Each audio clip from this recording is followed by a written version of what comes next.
Let's begin by bringing you updates on the education sector. The Non-Academic Staff Union of Nigerian universities have begun an indefinite nationwide strike over the continuous withholding of their members' 4-month salaries since 2022. The Joint Action Committee of the Non-Academic Staff Union of Educational and Associated Unions, NASU, and the Senior Staff Association of Nigerian Universities, SANU, disclosed this in a statement on Sunday. The statement was jointly signed by SANU National President Mohammed Ibrahim and NASU General Secretary Peter Zademi. The two unions said their strike action begins on Monday, 28th October and continues indefinitely. The JAC said the decision followed multiple ultimatums earlier issued and protests held to ensure the government paid the withheld salaries without yielding positive results. The National President, Non-Academic Staff Union of Educational and Associated Unions, NASU, Makolo Hassan, shared his thoughts on this. What we are about doing now is the last hope, because we have been pushed to the wall.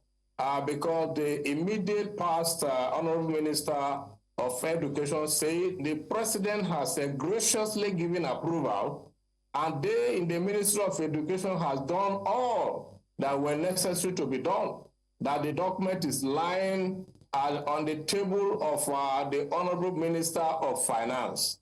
So all we are saying, and all our members are saying, they are looking forward to see a lot. But if nothing is done, there is no going back. Oh yes, we have a principle before embarking on our union, on strike by our union, because this is a joint action committee of NASU and SANU.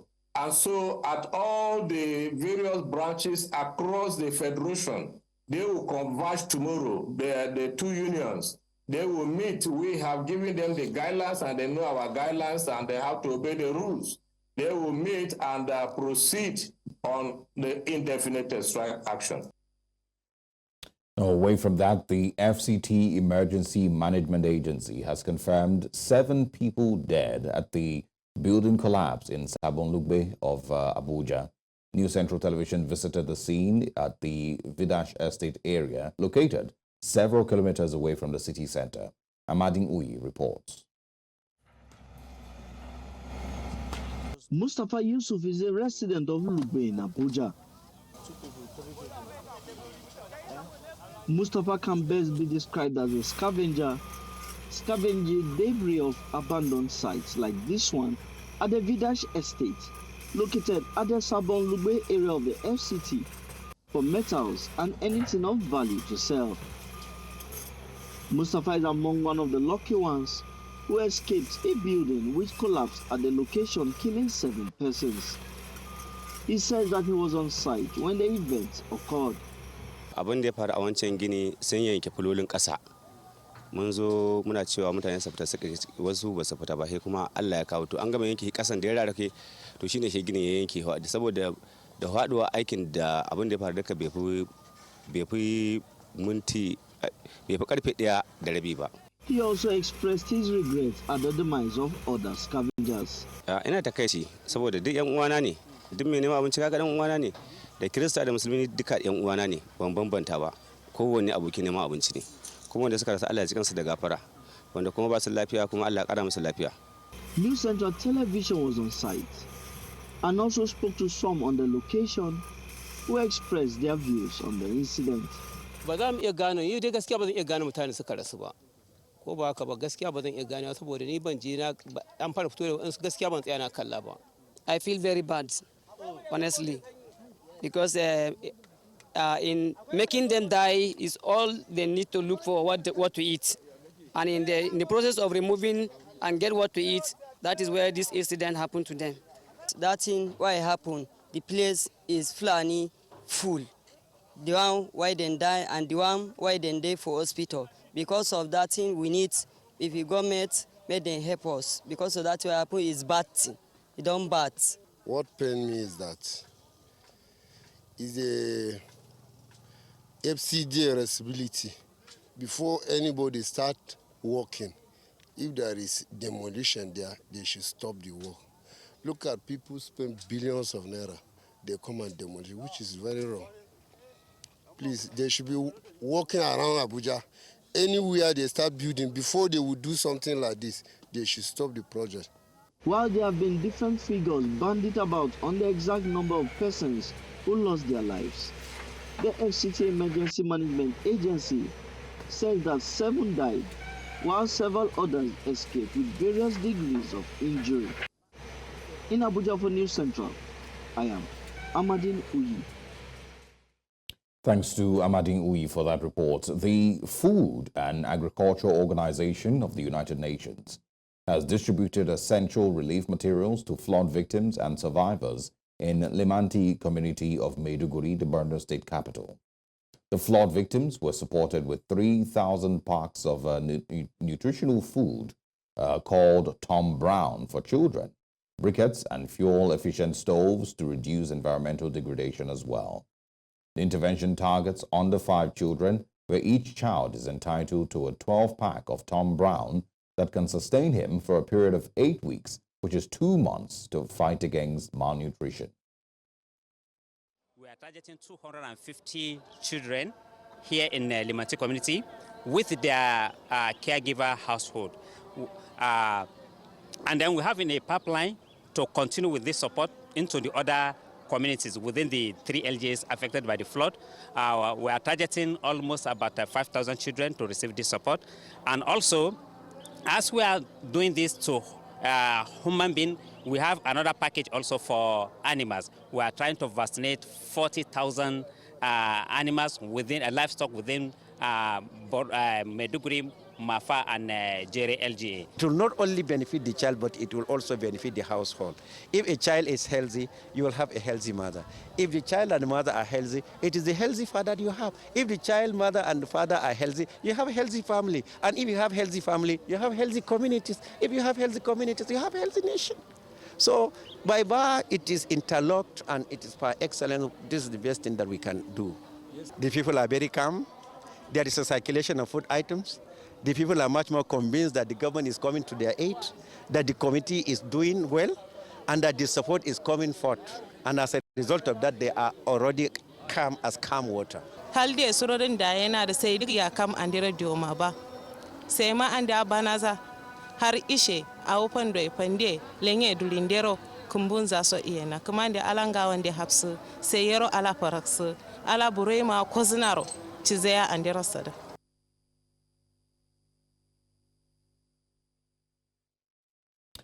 A group of agitators in the Niger Delta region are threatening to resume hostilities in the area by targeting oil and gas infrastructure if the plot by some politicians to use the court to stop local government allocation in River State is successful. The agitators under the aegis of the Niger Delta Development Force, NDDF, alleged that there is an attempt to stop the allocation of local governments with democratically elected officials in line with the recent judgment of the Supreme Court on local government autonomy. In a statement, the spokesman for the group, Justin Alabraba, threatened to bomb and shut down oil facilities and installations in the region should any judge anywhere in the country, particularly in the FCT, make such a decision. The group said that they can no longer watch the FCT Minister Nyesom Wike allegedly use federal might and his relationship with Abuja-based judges to procure judgments designed to undermine Governor Sim Fubara-led government in River State. And now to politics. The Kano Independent Electoral Commission has issued certificates of return to the newly elected 44 local government chairmen across the state. The certificates were issued by the Commission's chairman, Professor Sani Malum Fashi, on Sunday. Malum Fashi noted that the Commission has the mandate to issue the certificates and urged the newly elected local government chairmen and councillors to discharge their duties effectively. The report also stated that the State Governor Abba Yusuf would soon swear in the chairman at the Government House in Kano. The State Electoral Commission had declared the new Nigeria People's Party winner of all 44 chairmanship positions and the 484 councillorship positions in Saturday's local government elections in the state. And we, of course, will go on a short break. When we come back, we'll give you more news stories. Welcome once again. The senator representing Borno South, Ali Ndume, has asked President Bola Tinubu to sack more ministers who are underperforming to fast-track the implementation of his renewed hope agenda for the country. In a statement in Abuja, Ndume described the rejigging of the federal cabinet and the establishment of the Ministry of Regional Development to oversee all regional commissions in the country as a welcome development. President Tinubu had on Wednesday reshuffled his cabinet by sacking 6 ministers and naming 7 others. The president also swapped the portfolios of 10 other ministers. Ndume, former chief whip of the Senate, also called on President Tinubu to convene a national economic summit as part of efforts to prefer homegrown solutions to the economic situation in the country. In the meantime, the recent appointment of Bianca Uke to a ministerial position by President Bola Tinubu has been drawing reactions. In some reactions, the Abia state government and the former national chairman and chieftain of the All Progressive Grand Alliance, Ike Oye, says Bianca Uke's appointment is purely merit-based. According to them, her diplomatic experience and qualifications earned her the new position. Chinwe Ugele has more. Although not the first time the widow of Odimegwu Ojukwu is getting an appointment from a ruling party, some say the recent appointment may have political undertone. But a former national chairman of the All Progressives Grand Alliance, Ike Oye, believes the presidency understands her personality and what she can offer, hence the need to bring her on board. And those of us in Abuja are very happy. I don't think he did it out of political consideration. No. He appointed Bianca based on capacity, her merits. You know, she was a former ambassador to Spain and well-educated, exposed, and well-connected. So the president wants a lady, a woman that will give his government a new image internationally, and that's what he has done. Also, the Abia state government considers the appointment as deserving. Ambassador Bianca Uke is like the candidate of all. If you like, she's ours, generally. So we are excited that she was deservedly appointed by the President and Commander-in-Chief of the Federal Republic of Nigeria. Like Governor El-Sisi stated, she has all the qualities, she has the experience, she has the knowledge, she has the skills, she has all that are required to drive Nigeria's foreign policy. For the Special Advisor to Governor Alex Oti on Media and Publicity, Ferdinand Ekoma, being politically relevant is important as he dismisses comments that trivialize the appointment. On whether the party is entertaining fears that Bianca Uke may leave the party with the new appointment, the former national chairman of ABGA has this to say. I look at Bianca as qualified for that office, and she has been so appointed. If she chooses to leave ABGA tomorrow as a result of that appointment, it's her own choice. Bianca Uke, a one-time ambassador to Spain, is expected to bring her wealth of experience and exposure to bear in her new assignment with the diplomatic community. In Omaha for News Central, I am Chinwe Ugele. Thanks to Chinwe Ugele for that report. Now, still in the news, the former vice president and presidential candidate of the People's Democratic Party, PDP, Atiku Abubakar, has observed that the ongoing electricity crisis in Nigeria has reached critical levels, particularly affecting the southeast, northwest, and northeast regions, which have faced complete blackouts for the past 3 weeks. The former vice president called for immediate government intervention to restore power in the distressed areas.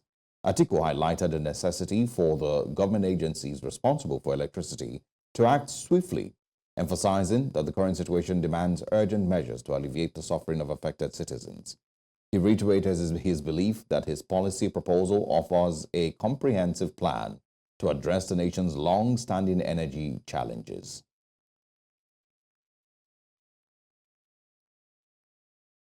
And away from that, consignments of opioids concealed in soles of shoes and hair attachments heading to the United States, United Kingdom, and Cyprus have been intercepted by operatives of the National Drug Law Enforcement Agency, NDLEA, at the Murtala Mohammed International Airport, Ikeja, Lagos, and 3 courier companies in the state.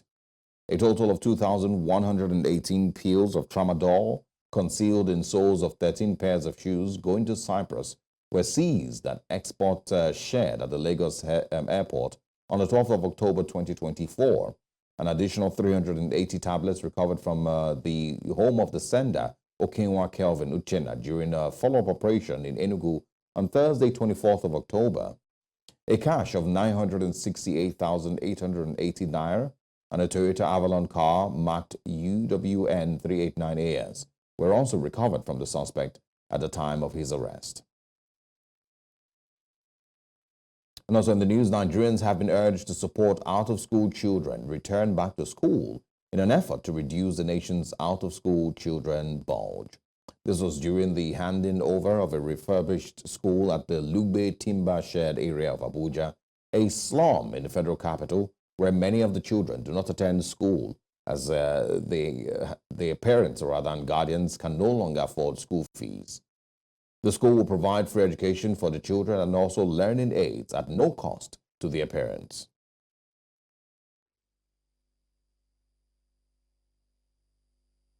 The only way a child can succeed basically is through education. And it starts with a very conducive learning environment. Very conducive is the word.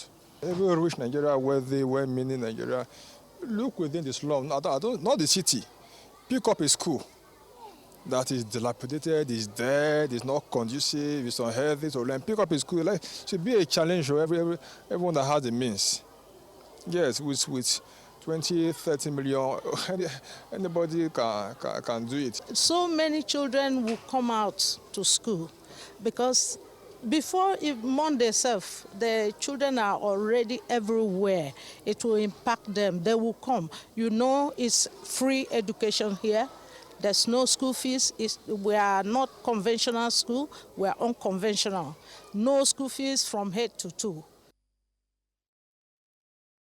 And now, in a dazzling ceremony held on Saturday in Lagos, the annual Brandcom Awards celebrated excellence in brand communication and marketing. The event, attended by industry leaders, creative minds, and influencers, showcased innovative campaigns and highlighted outstanding contributions to the marketing sector. We want to bless your name tonight. It was a night filled with glamour and African opulence, with the awards hosted in the heart of Lagos. A keynote speech was given by the convener of Brandcom Awards, Joshua Ajayi, who emphasized the importance of adaptability in the fast-evolving landscape of brand communication. Tonight, we celebrate the 35 under 35, the brightest stars in the Nigeria's marketing and communication industry. These talented professionals have not only mastered their craft, but have also demonstrated an innovative spirit that combines creativity with technology to deliver outstanding results. Among the evening's big winners, News Central Television took home the coveted Fast Rising News Channel of the Year award, recognized for its impactful programs and fearless reporting. 2024, News Central's commitment to delivering timely and relevant news, its innovative programming, and its focus on engaging audiences through multiple platforms have positioned it as a formidable player in the media industry. The night also featured a star-studded lineup of activities that kept guests entertained throughout the night.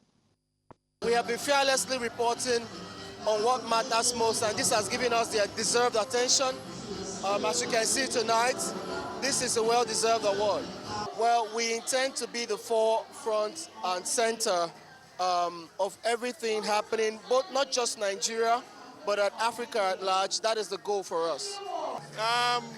From our studies over the period, yes, the times are hard, but so many of them have been very creative, and they worked doubly hard, and you'll be surprised at the result they have. So, yes, it's tough, but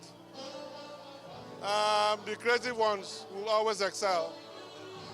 The Brandcom Awards not only recognizes excellence, but also fosters collaboration and innovation within the industry, contributing immensely to the growth of the industry and the country at large. In Lagos, for News Central, I'm Bettina Nwili. Well, congratulations to News Central TV. Now to more awards where News Central has emerged as the most informative and outstanding TV station of the year at the Blissful Affairs Magazine Recognition Awards. The prestigious award presented Saturday in Lagos acknowledges News Central's unwavering commitment to developmental journalism and community engagement. According to award organizers, News Central's in-depth coverage and analysis have provided valuable insights, empowering Nigerians to navigate the country's economic and security challenges. A representative from the station, Oluwatosin Ebunlomo, received the honor on its behalf. On behalf of Badra Awards, I present to News Central Television most informative and outstanding station. Congratulations.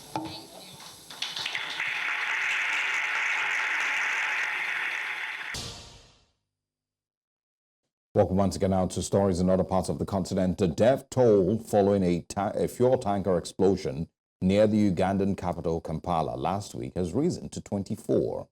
The East African country has witnessed several similar disasters in recent years, with people rushing to scoop fuel from tankers involved in road accidents. Communications Minister Godfrey Kabianga said, since some of the dead were burnt beyond recognition, the police have been working tirelessly to identify the deceased through DNA testing. The tanker had left the capital for Gulu in northern Uganda, a journey of some 650 kilometers, but it overturned and burst into flames en route. The driver is still at large, according to the government. Still in East Africa, prominent Kenyan human rights activist Boniface Mwangi has been detained by police after 6 masked individuals forcibly took him from his home on charges of inciting violence. His detention comes after he called for an anti-government protest at a marathon in the capital Nairobi on Sunday. Police spokesperson Rasilia Onyago confirmed to local media that Mwangi was in custody but did not provide further details. Mwangi's detention has caused outrage among his supporters who are demanding his release. And a senior UN official in Sudan says she's deeply troubled by reports of atrocious crimes in the central Gaza state, including the mass killing of civilians by the paramilitary rapid support forces. Clementine Nkweta Salami's comments come after an activist group said that at least 124 people were killed by the RSF in attacks on villages over the past week. The RSF has denied targeting civilians, saying its fighters are clashing with militias armed by the military. The 18-month conflict in Sudan has killed tens of thousands of people and displaced more than 11 million. And also in the news, Egyptian President El-Sisi has proposed a 2-day truce in Gaza and a limited hostage exchange aimed at securing a complete ceasefire after more than a year of war between Israel and Hamas. The proposal made on Sunday includes exchanging 4 Israeli hostages held in Gaza for Palestinian prisoners in Israeli jails and would be followed by more negotiations within 10 days, Sisi said at a news conference in Cairo. He did not say whether the plan had been formally presented to either Israel or Hamas. Sisi's intervention came as Israel continues to pound the Palestinian territory while also fighting a war against Hezbollah in Lebanon and having just launched airstrikes on its major foe, Iran. Welcome once again. Now, 2 candidates have emerged as front-runners for the Uruguay presidency following Sunday's first-round election, with projections revealing a November runoff between a leftist history teacher and a center-right veterinarian.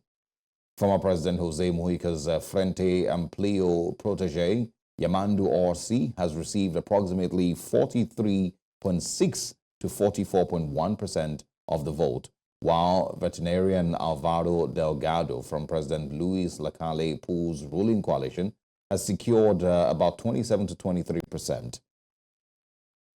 This projection, according to Uruguayan TV polls, places Orsi 57 and Delgado 55 head-to-head in a decisive vote on November 24th. However, neither candidate has crossed the 50% threshold, mandating a runoff election. Still in the news, Japan's ruling coalition has lost its majority following snap elections, a significant setback for Prime Minister Shigeru Ishiba. According to Japanese media reports earlier Monday, the coalition led by Liberal Democratic Party LDP, alongside its partner Komeito, has secured only 208 seats, 25 short of the 233 needed for a majority in a 465-seat parliament. Prime Minister Ishiba, who took office on the 1st of October, called the election to consolidate power and increase his party's influence. However, rising consumer prices and recent political scandals have fueled voter dissatisfaction, impacting the LDP's performance. Reacting to the results, Ishiba acknowledged what he calls a severe judgment from the voters, signaling a need for party introspection. それ選挙の途中というかな、半ばぐらいからこれは相当きついねということは実感はしてましたね。And former Philippine President Rodrigo Duterte stood in strong defense of his deadly drug war as he testified at a Senate probe of the crackdown. Duterte launched an anti-drug campaign in 2016 and ordered police officers to shoot suspects if they believed their lives were in danger. According to police, more than 6,000 people were killed. However, rights groups estimate tens of thousands of people, mostly poor men, were killed by officers and vigilantes, even without proof that they were linked to drugs. The International Criminal Court is investigating allegations that the killings were a state-sanctioned crime against humanity. While the crackdown has been widely condemned and sparked an international investigation, only 9 police officers have been convicted for killing drug suspects. Overcome the resistance kung ayaw mag-surrender. At kung may baril, at kung tingin mo, sabi ko sa mga polis doon sa academy, mamamatay ka, marilin mo sa ulo, patay mo at least one less criminal in the community. Yun ang utos ko. It is unfortunate that drug-related crimes are on the rise again. Every day you can read about children being raped, people getting killed and robbed. Power outages in Nigeria are estimated $26 billion annually. This is according to the most recent Africa Trade Barometer survey, which stated that off-grid generator purchases are not included in the price. Economic losses arising from Nigeria's electricity shortages are estimated to be $26 billion without accounting for spending on fuel for off-grid generators, which is estimated to be a further $22 billion. According to the survey report, companies spend over $22 billion a year on off-grid fuel to lessen the effects of power outages. This raises operating expenses even further. It revealed that businesses in the country must contend with a national grid that frequently collapses as it fails to meet a daily peak demand, which is nearly 4 times its generation capacity. The Nigerian small and medium enterprises sector has expressed fear over the continued closure of factories on account of harsh operating environments. Lamenting over the worrisome situation, members of the Manufacturers Association of Nigeria noted that if nothing is done soon to ameliorate the situation, the sector will finally collapse.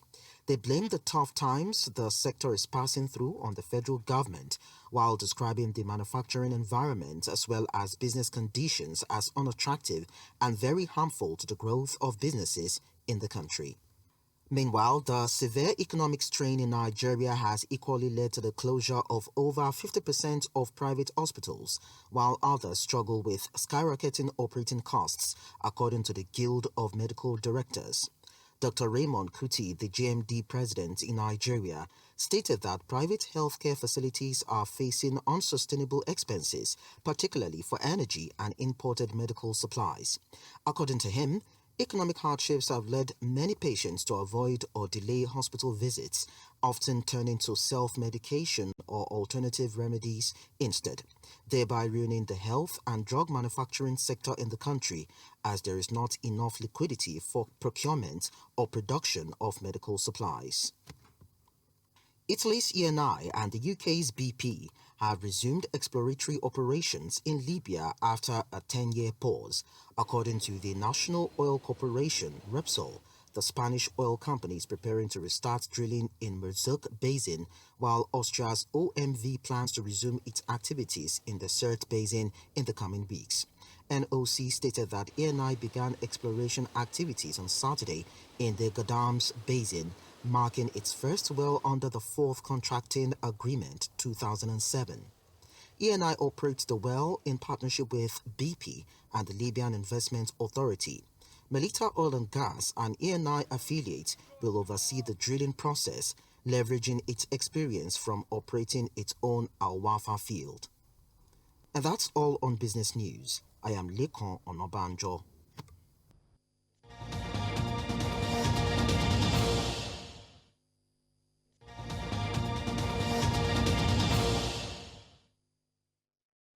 Thanks for those business stories. And now to sports. Holders, Nigeria's Flying Eagles, have secured their place in the final of the WAFU B Under-20 Championship, as well as a ticket to the 2025 Africa Under-20 Cup of Nations, following a 3-1 victory over Niger Republic. Despite Niger taking an early lead at the Stade Municipal in Lomé, the Flying Eagles bounced back, gaining control of the match. Eimba's Clinton Jefta equalized 10 minutes before halftime and later put Nigeria ahead 13 minutes into the second half. Olalekan Alonge sealed the victory with a third goal in added time. Aliyu Zubeiru's team will now face Ghana in the finals. And also in sports, home teams dominated Sunday's Nigeria Premier Football League action, with only Rivers United missing out on a home win after a 1-1 draw against El Kanemi Warriors. The Warriors held on for a point despite playing with 10 men throughout the second half, with Samaila Bello scoring for El Kanemi and Taufik Olani quickly equalizing for Rivers. Plateau United achieved a commanding 3-0 victory over Sunshine Stars in Jos, courtesy of 2 goals from Adamu Abubakar and a strike from Vincent Temitokpe. In Aba, Eimba defeated Ikorodu City 2-1 with goals from Ifeanyi Ihemekwele and Moses Adiku, while Toib Ajeibe scored for the visitors. Other results saw Heartland edge Remo Stars 1-0 in Owerri through Peter Afolion's goal, and Shooting Stars overcome Oka United 2-1 in Ibadan with goals from Gideon Monday and Joshua Akpan. Nasarawa United, Anas Yusuf, continued his impressive season, scoring the only goal in their 1-0 win over Kano Pillars. And now, still in sports, the international friendly between Nigeria's Super Falcons and Algeria's Green Ladies, set for Tuesday at the Lagos Mobolaji Johnson Arena, would now kick off at 2 p.m. instead of the original scheduled 4 p.m. The Nigerian Football Federation announced the change to accommodate Algeria's team, who are set to return Tuesday night. According to NFF's head of international competitions, Dayo Enipi Acho, the time adjustment allows Algerians ample time to catch their Qatar Airways flight from the Murtala Mohammed International Airport. The friendly is part of the NFF effort to rebuild the Falcons after a disappointing Olympic performance in France. Rashidat Jibade led the Falcons to a 2-0 win in the first encounter in Algeria on Saturday, with a strong showing from the home-based talents. Green Ladies coach Farid Ben Titi expressed confidence in his team's improvement, saying they are prepared for Tuesday's rematch.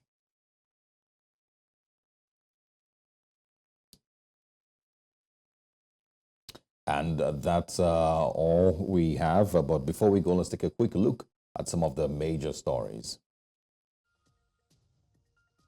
Non-academic teaching staff threaten strike or begin nationwide strike. And also, Niger Delta agitators threaten attack on oil facilities over alleged plan to withhold funds. Egypt's President El-Sisi proposes 2-day truce in Gaza with the hope of a full ceasefire. Remember, you can watch News Central live on DSTV channel 422 StarTimes Channel 274, Avo TV, and YouTube. Many thanks for watching. I am Osarogie Ogbonmwan.